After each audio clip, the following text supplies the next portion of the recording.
Hola, ¿cómo están ustedes? Doy comienzo a la clase prevista para hoy, jueves 2 de abril de 2020. En rigor de verdad, de acuerdo con nuestro programa, las clases de la Comisión 1 y de la Comisión 2, de la Comisión 7427 y de la Comisión 7428 corresponden a la unidad 6, actos procesales, originalmente prevista para el lunes 6 de abril, según nuestro cronograma. La doy hoy porque no es feriado debido al cambio que se ha producido. Dicho esto, voy a comenzar la tarea.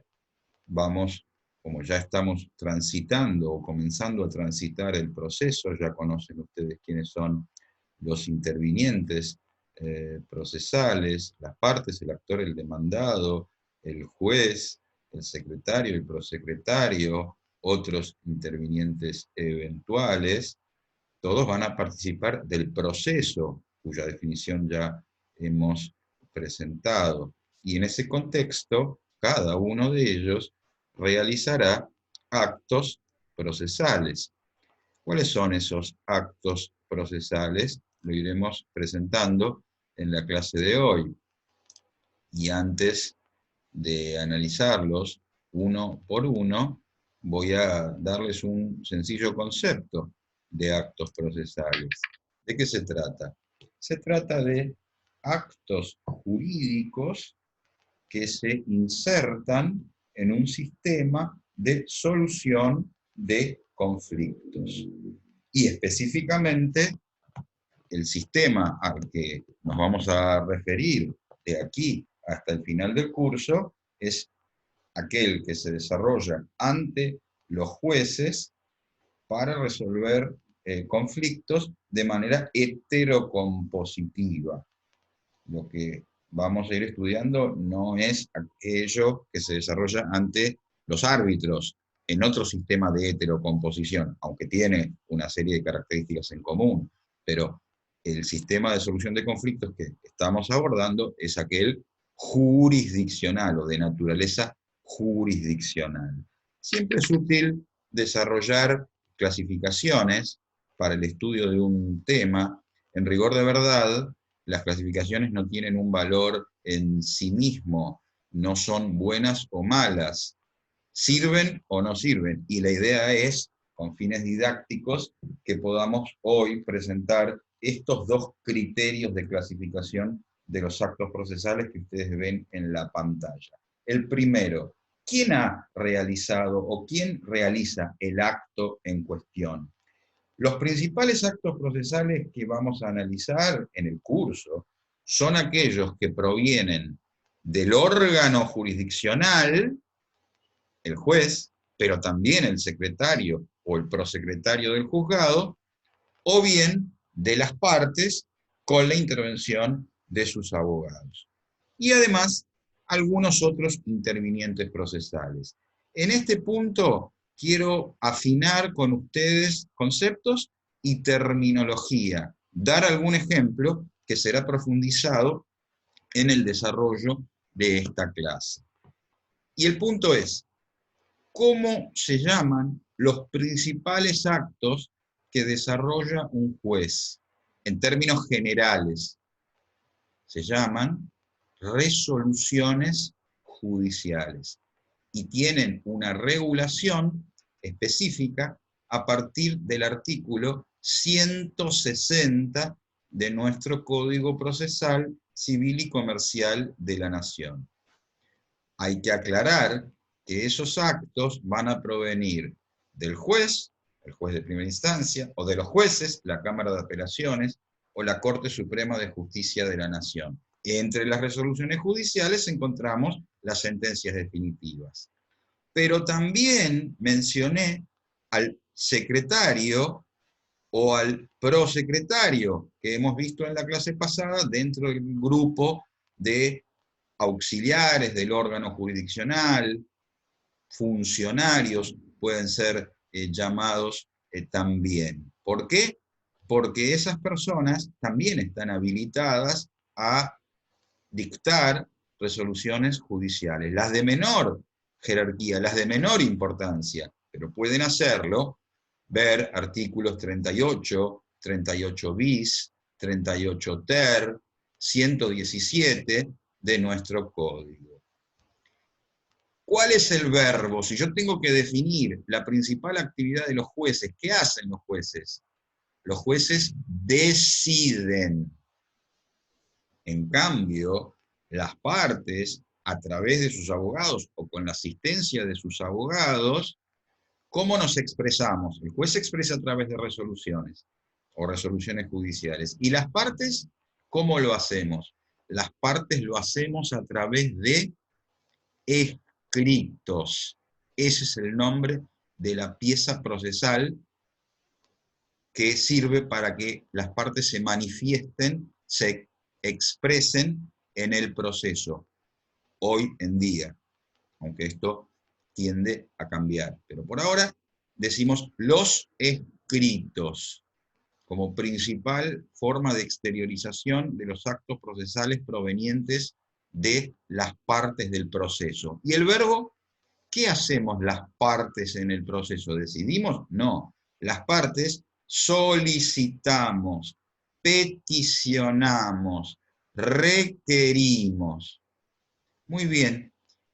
Y mencioné, o digo acá, otros intervinientes. Ya hice referencia al secretario y al prosecretario. Pero quiero hacer un señalamiento específico en punto al Ministerio Público, que vimos en la clase pasada, ejerce o ocupa la categoría dentro de los órganos públicos o de los intervinientes procesales públicos de control de asistencia o control o asistencia, control funcional.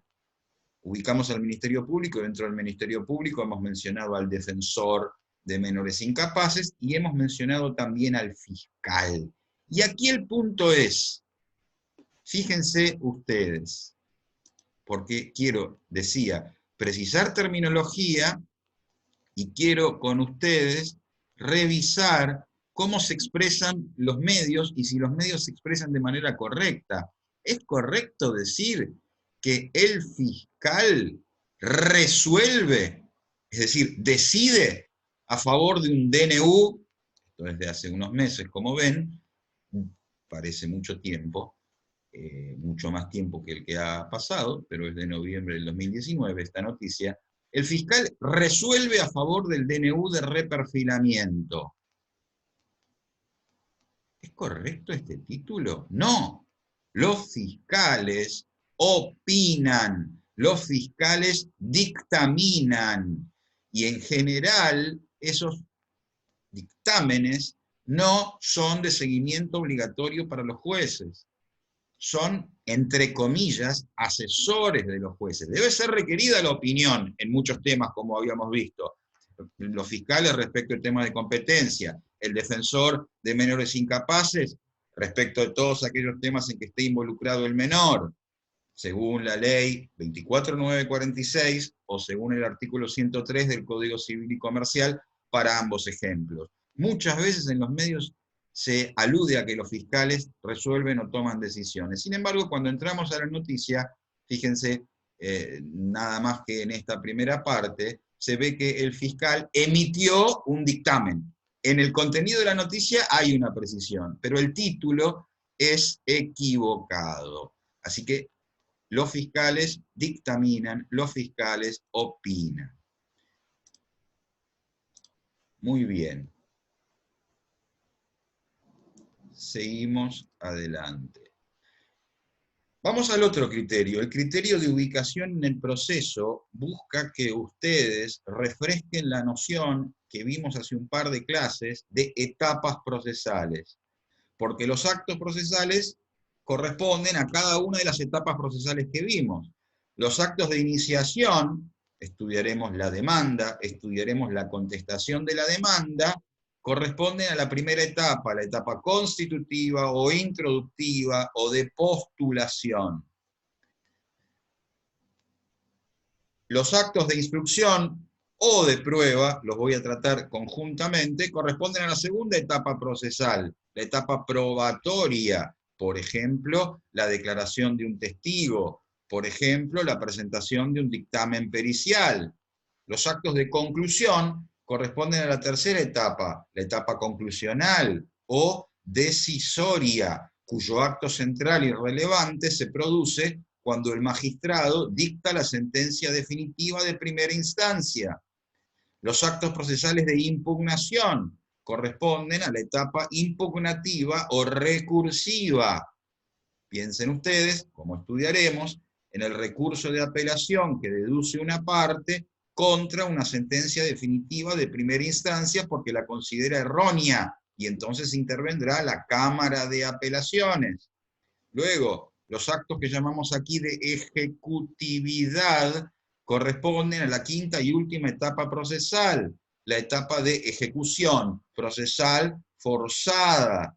Si el condenado a pagar una suma de dinero, una indemnización, una aseguradora que no honró el contrato de seguros y no le pagó la indemnización por el riesgo de incendio, si el incendio se produjo a su asegurado, entonces el asegurado le va a pedir al juez que ordene trabar un embargo sobre la cuenta bancaria de la aseguradora, actor el asegurado, demandado la aseguradora, y ese es un acto que corresponde a la etapa de ejecución procesal forzada. Hasta allí los ejemplos de las 5 etapas. Los actos de cautelaridad corresponden a la categoría de procesos que hemos visto llamados procesos cautelares o medidas cautelares. Si ese embargo que mencioné recién se trabara antes de iniciar el proceso, sería un embargo preventivo, y entonces sería un acto procesal de cautelaridad. Muy bien, vamos a avanzar. Los requisitos generales de los actos procesales, y cuando hablo ahora de actos procesales, por ahora pueden pensar tanto en los escritos como en las resoluciones judiciales. Son los actos procesales principales. Requieren que observemos los siguientes requisitos o recaudos de admisibilidad. En primer lugar, cada uno de esos actos hace necesario o torna necesario que haya una manifestación de la voluntad. El juez manifiesta su voluntad cuando dicta una resolución, las partes manifiestan su voluntad cuando presentan un escrito. De manera expresa, y es la regla más común, en general las resoluciones judiciales tienen que ser expresas, tienen que estar exteriorizadas, como veremos, a través de signos inequívocos, hoy todavía en soporte papel. Pero los actos procesales provenientes de las partes, como los escritos, son en general también, o contienen en general una manifestación de voluntad expresa. Los escritos también se presentan en soporte papel, con signos inequívocos, en idioma español, y veremos hoy los siguientes o los restantes requisitos. Pero podría haber una manifestación de voluntad tácita de la parte. Ejemplo, el juez de primera instancia condenó a la aseguradora a pagar la indemnización por el incendio producido. Se le notificó a la aseguradora esa sentencia, y dentro del plazo que estudiaremos de 5 días para interponer el recurso de apelación, la aseguradora no lo interpone. Allí observamos una manifestación de voluntad tácita. Ese silencio implica el consentimiento de la resolución judicial. En segundo lugar, la legitimación. Cada vez que planteamos el tema de legitimación en derecho en general y en derecho procesal en particular, respondemos a la pregunta ¿quién? ¿Quién está habilitado para realizar un acto? Ejemplo, marido y mujer están por cruzar la calle como peatones y son embestidos por un automovilista. El marido sufre lesiones, la mujer no sufre ninguna lesión. ¿Quién tiene legitimación para iniciar una demanda planteando una pretensión de condena? El marido lesionado. La mujer que no sufrió ninguna lesión, ningún daño en su persona, de ninguna índole, no está habilitada para reclamar. Y por ser esposa del dañado, no tiene esa legitimación. ¿Por qué? Porque no se la da el Código Civil y Comercial de la Nación. Por ende, no podría venir al proceso a realizar el acto procesal demanda.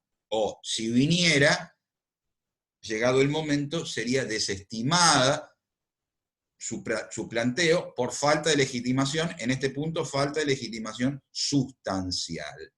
Luego, la forma del acto, tema que vamos a profundizar en la clase de hoy. ¿Cómo corresponde que se realicen los actos procesales? ¿Por escrito? Sí. ¿Y con qué otros recaudos? Lo veremos en unos momentos. La oportunidad para realizar un acto procesal responde a dos grandes preguntas. ¿Cuándo? Y allí aludiremos a los requisitos de tiempo de los actos procesales, y ¿dónde? Y allí aludiremos a los requisitos de lugar de los actos procesales, en un ratito. ¿La idoneidad a qué se refiere?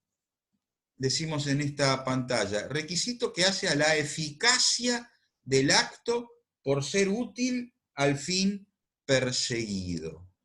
Aquí la pregunta es, ¿puedo desplegar, y el ejemplo corresponde a temas que veremos más adelante, ¿puedo utilizar una herramienta que me da el Código Procesal que se llama remedio de reposición, que es una especie del género medios de impugnación, para atacar, para lograr que se corrija una sentencia definitiva? Como veremos más adelante, la respuesta es no. ¿Por qué? Porque el remedio de reposición, indica el Código Procesal, sirve solo para atacar resoluciones más sencillas que una sentencia definitiva, que se llaman providencias simples. Ver el juego de los artículos 160 con el 238 para este ejemplo. Y por último aquí, ¿es posible, posibilidad jurídica, es posible, está permitido por la ley el acto procesal en cuestión? Un ejemplo de estos días. Mi cliente me consulta porque el inquilino dejó de pagar los alquileres y entonces quiere que yo inicie un proceso de desalojo por falta de pago de los alquileres. Hasta hace una semana o 2 semanas ese acto era posible jurídicamente, pero hoy, 2 de abril, en virtud de un decreto de necesidad y urgencia dictado hace muy pocos días, 320 del año 2020, DNU que tiene contenido procesal, no es posible. ¿Por qué? Porque la norma determina que no procede el proceso de desalojo, o más bien, no procede el desalojo de un inmueble contra el inquilino si no pagó los alquileres hasta el 30 de septiembre del año 2020, en virtud de la emergencia sanitaria, económica, social, etc. De modo tal que no sería posible jurídicamente hoy un acto semejante. Igual que no sería posible si tengo el proceso de desalojo avanzado, tengo la sentencia positiva que pasó en autoridad de cosa juzgada, que ordenó la desocupación, y le pido al juez, con un escrito que ordene el lanzamiento, que ordene hacer efectiva esa sentencia, la respuesta del juzgado sería negativa. El juez dictaría una resolución diciendo, no es posible. ¿Por qué? Porque el mismo decreto 320 del año 2020 suspende los lanzamientos por el mismo plazo mencionado, hasta el 30 de septiembre del año 2020. Avanzamos en el desarrollo de los requisitos de forma, de lugar y de tiempo. Vamos a los requisitos de forma en primer lugar.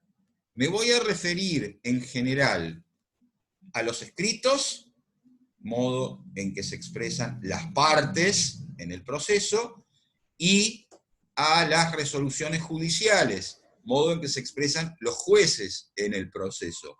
Hoy haremos un desarrollo un tanto más profundo de los escritos, y el desarrollo profundo de las resoluciones judiciales se hará bastante más adelante, después del parcial. Si bien voy a hacer la presentación general.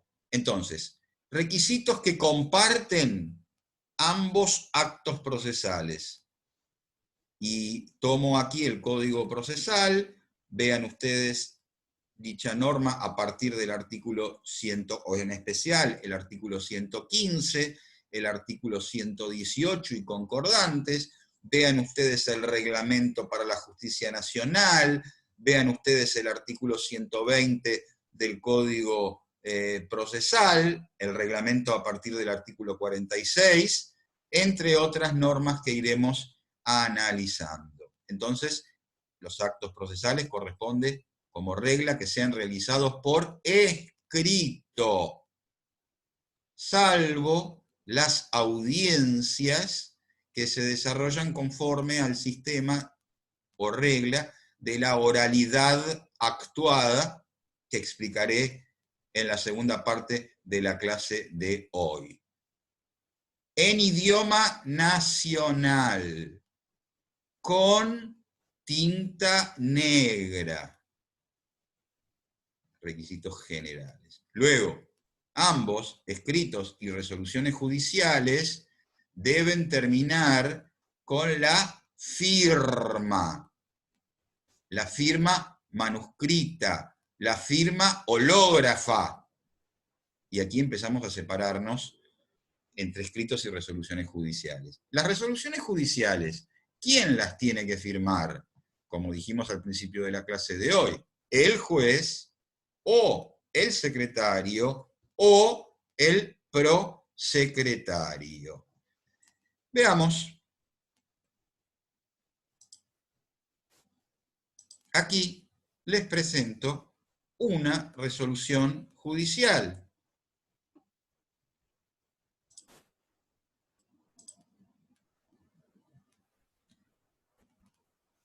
Esta es una sentencia dictada por la Suprema Corte, o más bien, por la Corte Suprema de Justicia de la Nación.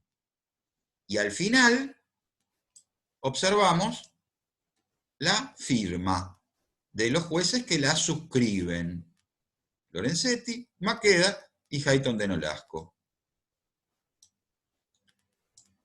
A eso me estoy refiriendo. Un dato a computar hoy. A nivel de nuestro Código Procesal Civil y Comercial de la Nación, que es el que nosotros estudiamos, no está regulada la firma digital. Sin embargo, en la provincia de Buenos Aires sí está prevista la firma digital, y ello ha permitido que en el día de hoy, 2 de abril del 2020, como pueden observar en la pantalla, utilizando el régimen de firma digital y además de manera, de allí la novedad, en virtud de la pandemia y del aislamiento y de la feria en los tribunales, se reunió esta Cámara de Apelaciones en Morón con la presencia virtual del secretario, con la presencia virtual de los jueces que integran esa Cámara, y dictaron una sentencia definitiva de esta forma. No de manera presencial, pero lo pudieron hacer porque, como surge de aquí, cada uno de ellos tiene certificados de firma digital. Simplemente, como ejemplo, esto es presente, pero en realidad se va a generalizar en el futuro. No se aplica todavía en la justicia nacional. Podríamos ampliar estos comentarios, pero quiero que podamos desarrollar todo el temario previsto para hoy. Así que vuelvo. Ahora, aludo a los escritos y a la firma de los escritos. Y en ese contexto, fíjense ustedes, un ejemplo. Aquí tenemos un escrito. Este escrito, estamos viendo el tema de la firma, aquí no ven la firma, pero aquí tiene que estar la firma. Simplemente no la ven porque yo tomé un escrito de mi archivo digital tal como yo lo redacto en el estudio, pero luego lo tengo que imprimir y antes de presentarlo lo tengo que firmar y colocarle mi sello con la aclaración. Leonardo Alfredo Lubel, abogado, tomo 32, folio 352 de la matrícula del Colegio Público de Abogados de la Capital Federal, quit número tal. Esos datos constan en mi sello. Firma y sello, en este caso, del abogado. ¿Por qué? Porque, como vimos la clase pasada, actúo como letrado apoderado. Bien, hasta aquí requisitos generales de las resoluciones y de los escritos. Dejo las resoluciones judiciales y sigo con los requisitos generales de forma de los escritos. Los escritos comienzan, y voy a hacer una última comparación. Los escritos, ¿cómo comienzan? Con una suma o sumario, esto es un resumen de su contenido, esto es un título. En este ejemplo interpone apelación. Pero las resoluciones judiciales empiezan de esa manera, no, como vimos recién. Las resoluciones judiciales comienzan con lugar y fecha, y terminan con la firma del o de los jueces. Y los escritos empiezan con la suma o sumario, y terminan con la firma de la parte y su abogado, si es letrado patrocinante, o de su abogado, si éste actúa como letrado apoderado, como es el ejemplo que ven en pantalla. Y ahora sí, continúo solamente con una referencia a los requisitos de forma en los escritos. Tema que profundizaremos en clases teóricas y en clases prácticas. El escrito comienza con la suma o sumario. Lo que ven arriba, que dice Civil 91 y número 62324 del 2013, no está exigido por el reglamento para la justicia nacional, pero como los escritos los presentamos en soporte papel, es a todas luces conveniente para la organización del trabajo que consignemos el juzgado, porque ese día vamos a llevar 10 escritos, y entonces para ordenarnos es conveniente que indiquemos a qué juzgado corresponde cada uno. Incluso podríamos agregar allí la ubicación de ese juzgado, porque los juzgados en el ámbito de la ciudad de Buenos Aires están divididos en muchos edificios, y el número de expediente hoy día es un dato casi imprescindible. Podemos colocar, aunque el reglamento para la justicia nacional no lo indique, podemos colocar ese dato allí o podemos colocarlo a continuación de la carátula. Fernández, Graciela, Susana, contra Mutual Pediátrica Argentina, sobre ordinario. Esa es la carátula, el nombre del expediente, los actuados, los autos, los obrados. Y ese es otro requisito necesario en los escritos. Se consigna en todos los escritos, salvo en la demanda, como estudiaremos. De manera tal que empieza con la suma o sumario, interpone apelación o promueve demanda, sería otro ejemplo. Luego, ¿qué dato ven? ¿A quién se dirige el destinatario? Señor juez civil, o Excelentísima Corte Suprema de Justicia de la Nación, o señor juez de familia, o señor juez de trabajo. Luego, el párrafo que ven se denomina encabezamiento. Y el primero que aparece en el encabezamiento es el que está hablando. En este ejemplo está hablando el letrado apoderado, facultado para representar a su cliente. y la otra variante, entonces en ese caso, si yo actúo como letrado apoderado, mi cliente es el representado, es el mandatario, perdón, corrijo, mi cliente es el representado, es el mandante, es el poderdante, y yo soy el letrado apoderado, soy el mandatario. Si actúo como apoderado, en el encabezamiento hay que consignar el nombre del mandante, mi cliente, la demandada Mutual Pediátrica Argentina. Luego, como vimos la clase pasada, según el artículo 40 del Código Procesal, en la primera presentación y luego en las sucesivas, artículo 47 del Reglamento para la Justicia Nacional, en la primera hay que constituir el domicilio procesal, en las siguientes hay que mantenerlo, hay que ratificarlo, hay que indicarlo. En todos los escritos hay que hacer referencia al domicilio procesal o constituido o ad litem. Y también al domicilio electrónico.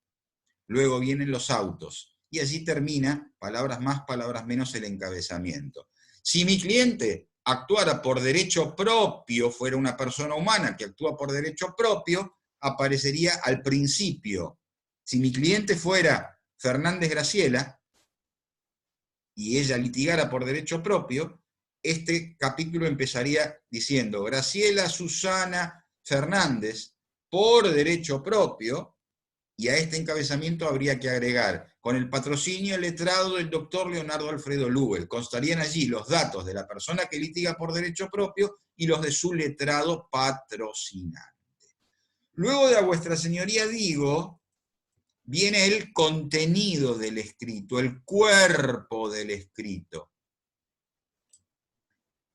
Allí tienen un ejemplo, como podríamos ver tantos otros. Y luego viene el cierre del escrito, que en este modelo es este, pero podría ser cualquier otro, y hay una fórmula muy común de cierre que se usa en muchos escritos, que dice: proveer de conformidad que será justicia.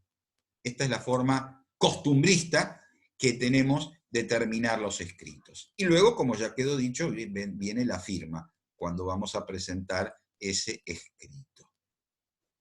Bien. Avanzamos. O avancemos. Voy chequeando los archivos que estoy compartiendo con ustedes. Y seguimos.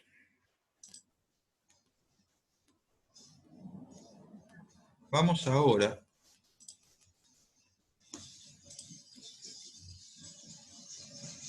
a continuar el análisis, el desarrollo de estos requisitos, abordando, antes de hacer un descanso, abordando la respuesta a la pregunta: ¿dónde corresponde que se realicen los actos procesales? Y hacemos una primera diferenciación, una primera separación. Actos procesales a cumplir dentro de la competencia o circunscripción territorial del juzgado, es decir, en el ámbito, para nosotros, de la ciudad autónoma de Buenos Aires, o eventualmente en cualquier juzgado federal, en cualquier lugar del país, digo, allí es donde se aplica el Código Procesal Civil y Comercial de la Nación, y lo separamos de los actos a cumplir fuera de la competencia o circunscripción territorial del juzgado, en cualquier otro lugar del país, en principio. Muy bien.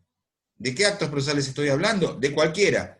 De la presentación de un escrito, de la celebración de una audiencia, tema que veremos luego, del dictado de una resolución judicial. Y entonces aquí volvemos a separar actos procesales dentro de la circunscripción territorial que se desarrollan en la sede del tribunal, en la sede del órgano jurisdiccional o del juzgado.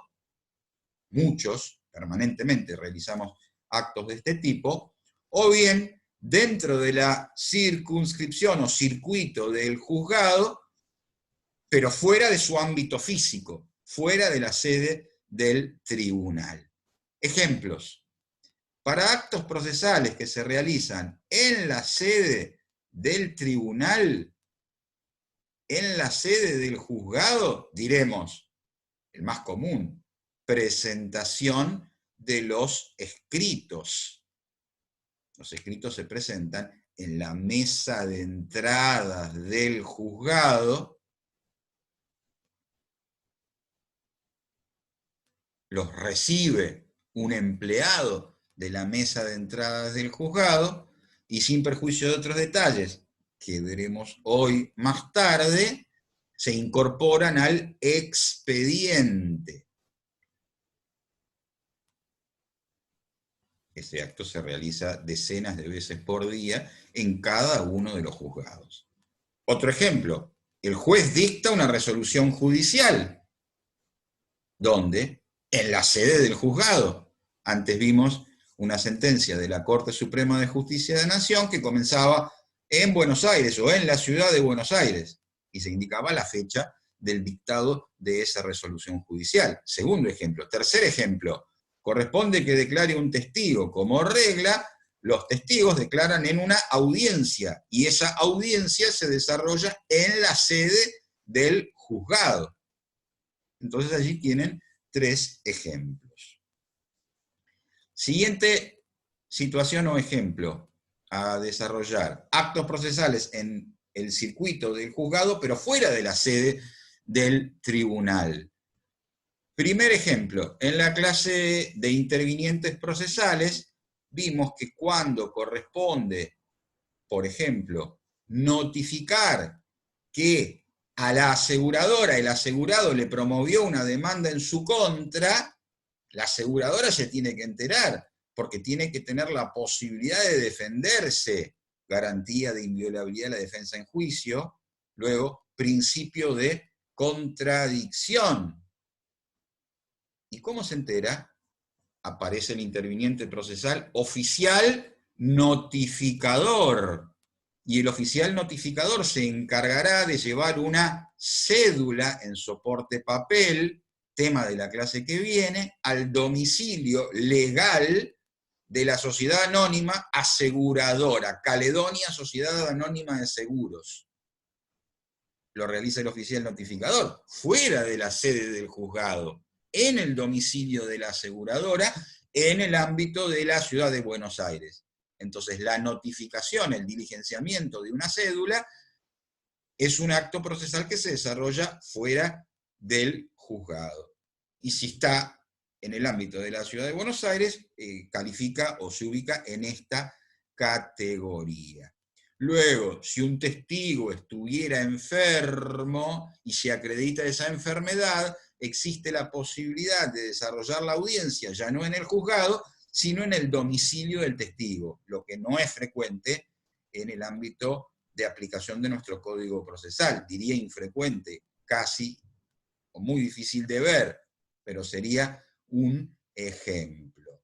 Se incorporará, si el anteproyecto de Código Procesal Civil y Comercial de la Nación, que tiene tratamiento legislativo, avanza, la videoconferencia. Pero hoy, en nuestro código, no la tenemos regulada. Muy bien, y nos quedan por tratar los actos procesales a cumplir fuera de la competencia territorial del juzgado. Y vamos a dar aquí 2 ejemplos, en paralelo con los que ya dimos. Si la aseguradora del ejemplo anterior se domiciliara, tuviera su domicilio legal, fuera, por ejemplo, la segunda compañía de seguro sociedad anónima con domicilio legal en la provincia de Santa Fe, habría que llevar esa cédula a la provincia de Santa Fe. Se aplicaría una ley que ustedes tienen que mirar, porque es un tema de naturaleza procesal, o trata temas procesales, que es la ley anexa al Código Procesal 22.172, va a haber un oficial notificador que la va a diligenciar en Santa Fe, pero este es un acto que se desarrolla fuera de la competencia territorial del juzgado. Entonces, la notificación a una persona que se domicilia fuera del ámbito de la Ciudad de Buenos Aires. Y el segundo ejemplo, si ese testigo del caso anterior se domiciliara, ver artículo 426 del Código Procesal, fuera del ámbito de la Ciudad de Buenos Aires y a más de 70 kilómetros de la sede del juzgado, por ejemplo, en la ciudad de Mar del Plata, provincia de Buenos Aires, no tendría el deber de venir a declarar a la sede del juzgado y podría prestar esta declaración en un juzgado que corresponda a su domicilio. ¿Dónde? En la ciudad de Mar del Plata, vía ley 22.172 también. Para aquellos de ustedes que están un poco familiarizados con la terminología que solemos usar en la litigación y en los tribunales, se dice allí que la declaración se produce por exhorto, aunque no es técnicamente correcto, sino se produce por vía de un oficio que se libra en los términos de la ley 22.172. Muy bien. Dejo abierta para la segunda parte de la clase, tomémonos un descanso de 5 minutos y abordamos un aspecto muy importante en la vida de los, en general de todas las personas, pero particularmente de los abogados, y yo diría de los abogados litigantes. Muy bien, los veo en la segunda parte de la clase de hoy.